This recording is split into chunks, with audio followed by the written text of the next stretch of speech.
Zendikar Rising spoilers continue. We have just completed day 3, and we've got some excellent new cards to talk about. Jake's off tonight, so we are going to traverse the plane of Zendikar and look at all of the new cards that we were shown today, Thursday, September 3rd, and the video starts right now.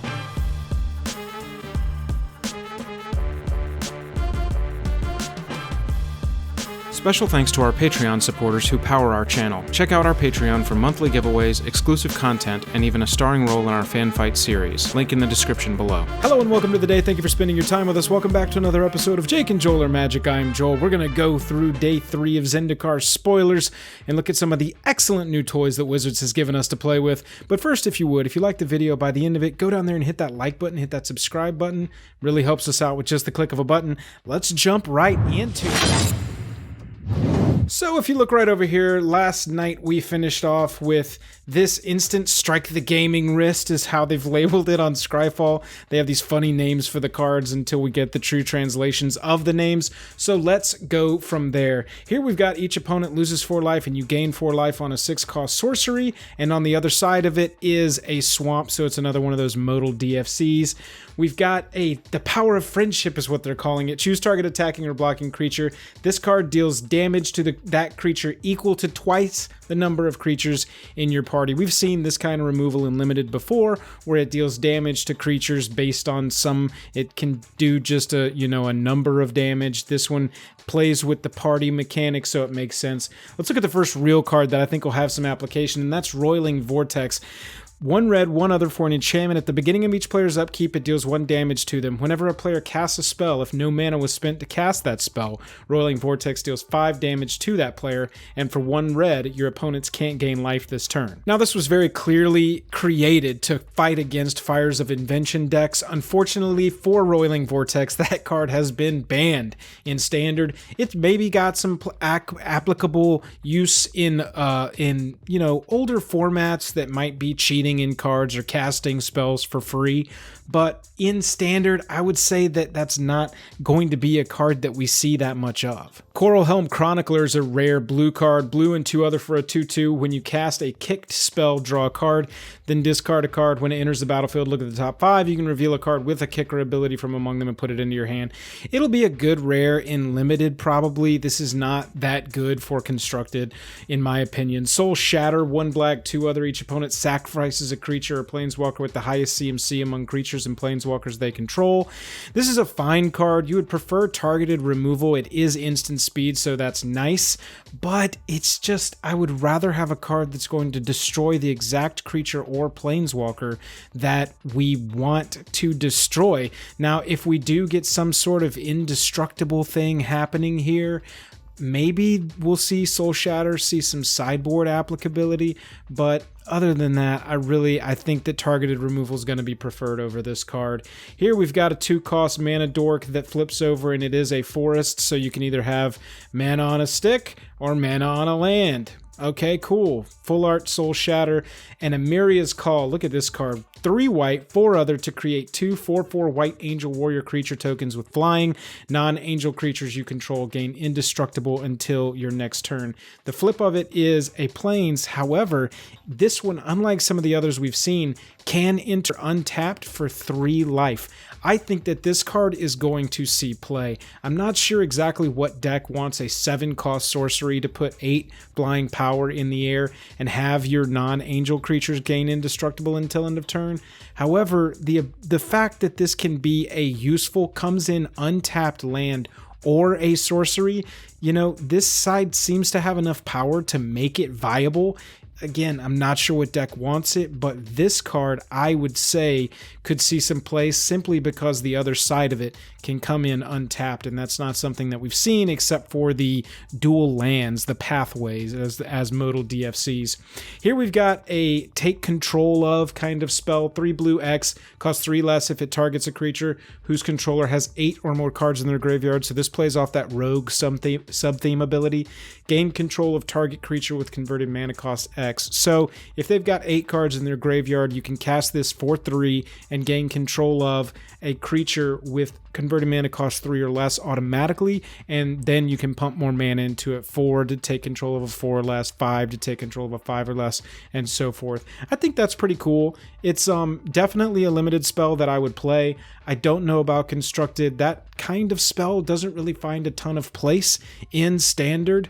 I think that there was one a while back, maybe at the beginning of last year, that had, gain control of X amount of target creatures or planeswalkers. You just needed a lot of mana to pump into it. Mind Carver is another equipment that comes into the battlefield and attaches automatically to a creature you control, which is cool. Equipped creature gets +1/+0. It gets +3/+1 instead, as long as an opponent has what I'm going to start calling Threshold +1, 8 or more cards in their graveyard. I just love these equipments that come into play untapped. This is one that I would definitely play in Limited. It's, again, maybe if rogues do find a Standard deck home, this is a card that could pump those rogues, especially if you've got some unblockable stuff going. You're swinging through for some shenanigans. +3/+1, if their power is 1 at the lowest, then you've got 4 damage unblock kicking through if they've got Threshold +1. So it actually could see some play. Cleansing Wildfire is a sorcery. 1 red, 1 other, destroy target land. Its controller may search their library for a basic land card, put it onto the battlefield tapped, then shuffle their library, and it replaces itself. I think this card is actually going to see play. I think that we're going to see some lands that are very, very big threats in this format, and I think that this card is excellent. I'm a big fan of destroy target land for a good CMC that is actually, a tournament quality CMC. Normally a card like this would be 1 red, 4 other, and obviously it wouldn't have the caveat here if the land does replace itself with a basic land, but if we can destroy some pesky non-basic or some kind of man land that's a creature and is attacking you, and they just get a basic land in return and it cantrips, I think that that's got a lot of viability. Cascade Seer enters the battlefield. Scry X, where X is the number of creatures in your party. Fine. Seagate Colossus is a 7 cost that gets lesser casting cost for each creature in your party, down to 3 for a 7/5. That could be cool and limited if you've got the right kind of pulls. Sure-footed Infiltrator. Tap another untapped rogues you control. It can't be blocked. I was just talking about unblockable rogues. And whenever it deals combat damage to a player, draw a card. I would actually play this in limited. I think that this could have a lot of applicability, especially if you can find multiple rogues, so that you can take advantage of that can't be blocked. I love effects like this. Big fan of Sure-Footed Infiltrator in Sealed or Draft. Gomafata Vanguard is another very draftable uncommon. It's a bear, 2/2 for 2, but it says whenever it attacks, target creature an opponent controls with power less than or equal to the number of warriors you control can't block this turn. So just by itself, it can't be chumped. You know what I'm saying? It can't be chumped by a 1/1. But to really take full advantage of a card like this, you're going to want multiple warriors on the battlefield, obviously. And so I'm not sure. I'll have to play the limited landscape of this, and so I'm not sure if you want to go like in on warriors or in on rogues, or try to assemble an entire party and have rogues, warriors, clerics, and wizards all playing with each other to achieve something like a cheap Seagate Colossus. We'll see what it ends up being. Angel of Destiny is a very interesting card. 2 white, 3 other, flying double strike, 2/6. Whenever a creature you control deals combat damage to a player, you and that player each gain that much life. Okay. At the beginning of your end step, if you have at least 15 more life than your starting life total, each player Angel of Destiny attacked this turn loses the game. Okay, so it has to attack, I think, is the downside. I am a huge fan of essentially a win the game type card. We've covered those at length. We did a tier list on the best EDH, you win the game cards. Angel of Destiny for me, though, it's slow. It comes into the battlefield. Okay, you want to have already achieved 15 more life than your starting life total by the time this thing is attacking, obviously, because this is going to be played on 5 mana, I'll say, instead of turn 5. It's going to be played on 5 mana, and it's going to swing the turn after you've cast it. And so the fact that it doesn't have to hit, it doesn't have to say each player Angel of Destiny dealt combat damage to, that's kind of nice. And I mean, you will gain 4 life off of it being blocked, unless there's some kind of combat damage being prevented shenanigans going on the other side of the battlefield. This is a hard one to analyze because I feel like it's too slow. I feel like, that getting that 15 life by turn 5 or 6, maybe it doesn't need to be a rush deck. Maybe it's some kind of prevention and life gain deck, and then Angel of Destiny hits and you protect it with some card that says protection from a certain color, and then the next time you attack, as long as you can keep your life total at, in standard 35 or higher, then at the end of the turn it checks and it says, okay, Angel of Destiny attacked, you've got 35 life, you win the game. I guess that's cool. I think it's got some EDH playability for sure, but I don't know. It's a very cool card, and it's the kind of card that I want to be great, but it seems a little slow for my taste. And it's just something that can get so aced after it comes into the battlefield. This guy is up here, and so we'll go ahead and switch over here. 1 green, 1 other with a kicker of 3. Choose 1, or if it's kicked, choose any number instead. Put 2+1/+1 counters on a creature. Target player gains X life, where X is the greatest power among creatures the player controls. Target creature you control fights target creature you don't control. So it's a solid removal spell, I guess. It's a fight spell at instant speed for 2 mana with upside, and so for that reason, I guess it's fine. I hate that it's a rare, quite honestly. I guess it was just like too good in playtesting for the limited environment to leave it at uncommon. But this feels like a very good uncommon or a very bad rare, if that makes sense to me. I don't like it at rare, and it's a fine card. It's just a fine card. Let's look at Zagras, Thief of Heartbeats. 1 black, 1 red, 4 other. This spell costs 1 less to cast for each creature in your party, so wizard, cleric, rogue, warrior. Flying, death touch, haste. Other creatures you control have death touch. Whenever a creature you control deals combat damage to a planeswalker, destroy that planeswalker. So it's also got death touch for planeswalkers. I wish they had taken this opportunity to make that a keyword, some kind of planeswalker death touch as a keyword. I think would be very cool. I've always thought that death touch should probably ace planeswalkers anyway. If a scorpion is poisonous and it blocks your 10/10 and kills your 10/10, but a poisonous scorpion hitting your Teferi doesn't kill the Teferi, whatever, it doesn't matter. Zagras is interesting to me. I wish, it's 6 cost. If it didn't have to be a party mechanic card in this set, I think that this would have been a red, a black, and 2 other. Take this line off. Flying, death touch, haste. Other creatures you have death touch. Whenever a creature you control deals combat damage to a planeswalker, destroy that. And I think it would have been a mythic. That's what I would have preferred here. This is fine. I think that this is a very interesting commander card. I don't know that this is going to see standard constructed play unless, some kind of relevant, the creature type relevancy, maybe that pops up and we can get decks that have rogues, warriors, clerics, and so if you have 2, let's say you have 2, because it doesn't check itself, you have to have them on the battlefield, but let's say you have a rogue and a warrior in your black-red deck, or a rogue and a cleric, maybe. Then you can make this a 4/4 for 4 flying, death touch, haste.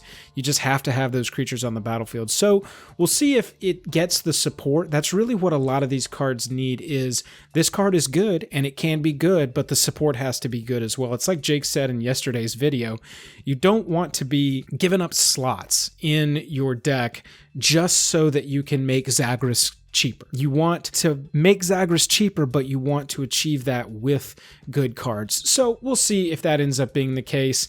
Here's a limited card, 1/2 for 1, 5 creatures you control get +1/+1 until end of turn. Fine. Here's a cleric, 1 blue, 1 other. Whenever it blocks a creature, that creature doesn't untap, so that's cool. It's a little Frost Links, but just on block instead of ETB. Elvish Visionary can enter the battle, or Elvish Wizenary, enters the battlefield and draws a card. It's a 3/2 for 4. Not constructed playable. Beat the Swarm, it was a big point of contention today. So this is the first time that black can straight up destroy enchantments. I think that this is a okay card. 1 black, 1 other to destroy a creature or an enchantment an opponent controls. You lose life equal to the permanent's converted mana cost. That's fine. But I do think because now this will be the best in slot enchantment removal for decks that don't have access to like green or white. I think that this card will see a lot of sideboards simply because it can destroy enchantments. I doubt, like this caveat being on here is fine, and it will get used because this card will get played, but people won't play this to destroy target creature. People will play this in their sideboard to destroy whatever enchantment breaks out and starts dominating. Here's a 4/3 for 4. Here's a 3/2 for 3 that when it enters the battlefield, target creature you control gains indestructible until the turn. Fine. Wish it had flash. Fissure Wizard 2 for a 2/1 enters the battlefield. You may discard a card. If you do, draw a card. Cool effect in red. Fine. Relic Robber 2/2 for 3. Haster. Whenever it deals combat damage to a player, that player creates an 0/1 colorless Goblin Construct artifact creature token. With this creature can't block, and at the beginning of your upkeep, this creature deals 1 damage to you. Fine. It's a fun card. It's a really fun card. Actually, I like it a lot. I don't know that it's good enough, maybe because it has haste, so you know whether or not they've got blockers or not by the time it gets to attack. You can just play it in swing and go. But for the most part, for me, I mean, there's a Historic Goblins deck, but that deck has pretty much found its cards, and this card doesn't seem good enough to replace any of those cards, because what that deck wants to do is leverage the goblin that can sack other goblins to make mana into the Muxus as quickly as possible and haste out some, with the War Chief and have the token creator firing off a bunch of tokens. It really doesn't want to sneak through and give your opponent cute 0/1s that deal 1 damage at the beginning of your upkeep. I just don't think that one's going to find a home, but it's a very cute card. It's a very fun card. Here's Crawling Barrens. We talked about this in our very early video about the Zendikar leaks. Turns out this card is real. We've talked about this card. This is we've got kind of a 2 version here. We'll look at the very pretty version right up here. Explorations of Valakut or something like that. That's a funny name. Landfall. Whenever land enters the battlefield under your control, exile the top card of your library. You may play that card as long as it remains exiled. We've seen that a lot on red now. That seems to be the card advantage on red. At the beginning of your end step, if there's cards exiled with this card, put them into their owner's graveyards. Then this card deals that much damage to each opponent. It's a little slow for me at 3. I don't think that this card will see a lot of play because you don't want, maybe as a sideboard card alongside a card like Experimental Frenzy, that these two work alongside each other specifically to give you card advantage and longevity in matchups where your quick burst is just absolutely stomped on every round and you want that longevity to be able to stay in the game once you burn out.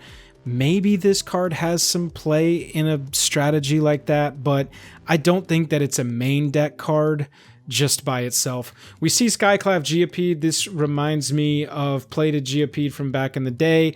I think it's cool that we've got a 1-drop version that's the 0/1 in this set, and now we've got a 3-drop version with 3/1 and Trample, and it's got the same kind of ability of giving it +2/+2 whenever landfall happens.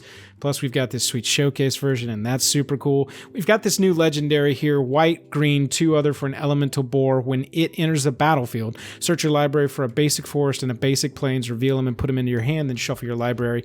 Players can't pay life or sacrifice permanents to cast spells or activate abilities. I think that this card has a lot of potential. Sideboard, yes. Commander, maybe. I wish it was a forest card or a plains card for Commander and not basic on both ends. But there's a lot of sacrifice decks going around. There's a lot of decks that run Bolas' Citadel going around. There's, the Goblin deck itself in Historic.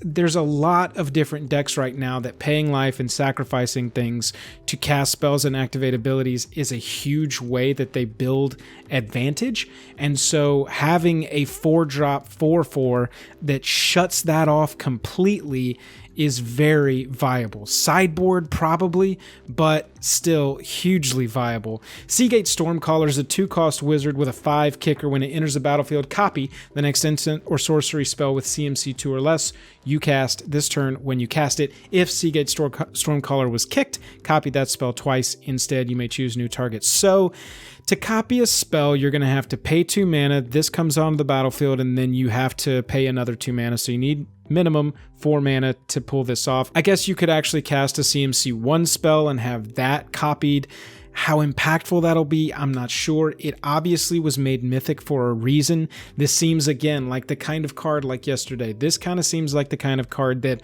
I personally would not be able to play very well. I wouldn't be able to build this deck very well. I'm not a good enough deck builder to pull this off. However, somebody much smarter than me is going to make a deck, and I promise you, Seagate Stormcaller could be the kind of card that we are all cursing in a few weeks when somebody figures out how to break it. Archon of Emeria, we see a card like this, it seems like, in every set now. Each player can't cast more than one spell each turn, and non-basic lands your opponents control enter the battlefield tapped. It's a hate bear a little bit. It's a 3-cost hate bear. It, a lot of times they say creatures enter the battlefield tapped, lands, artifacts, whatever. This one says non-basics enter tapped, and each player can't cast more than one spell each turn. It's cool that it's symmetrical. I like that.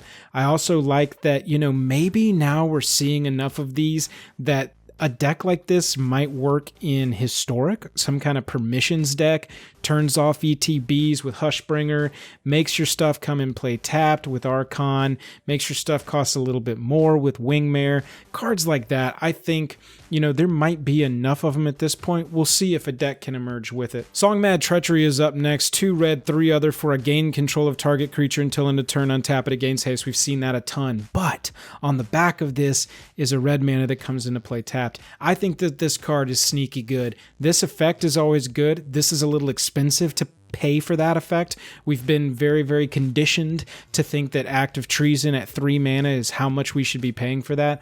So we're paying 2 mana as a tax to have, a guaranteed mana in our hand if we need it. I think that this card is sneaky good. I think that Songmad Treachery has some playability. We'll see. We got about 3 rows left. Let's roll through these. Roiling Regrowth, sack a land, search your library for 2 basic lands, put them onto the battlefield tab, shuffle your library. Mana Ramp, Vastwood Surge, 4 mana with a 4 kicker, search your library for up to 2 basic lands, put them onto the battlefield tab, then shuffle your library.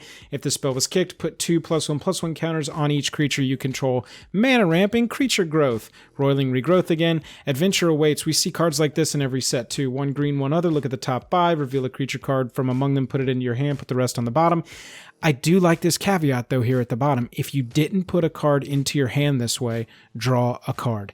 You are going to be guaranteed a card by Adventure Awaits. I think that that's an excellent little tack on there at the bottom so that you can't miss. In Limited, you shouldn't miss. I mean, you're running a deck of 40. You've got 5 cards down into it. Hopefully you have a good number of creatures that you can bind one.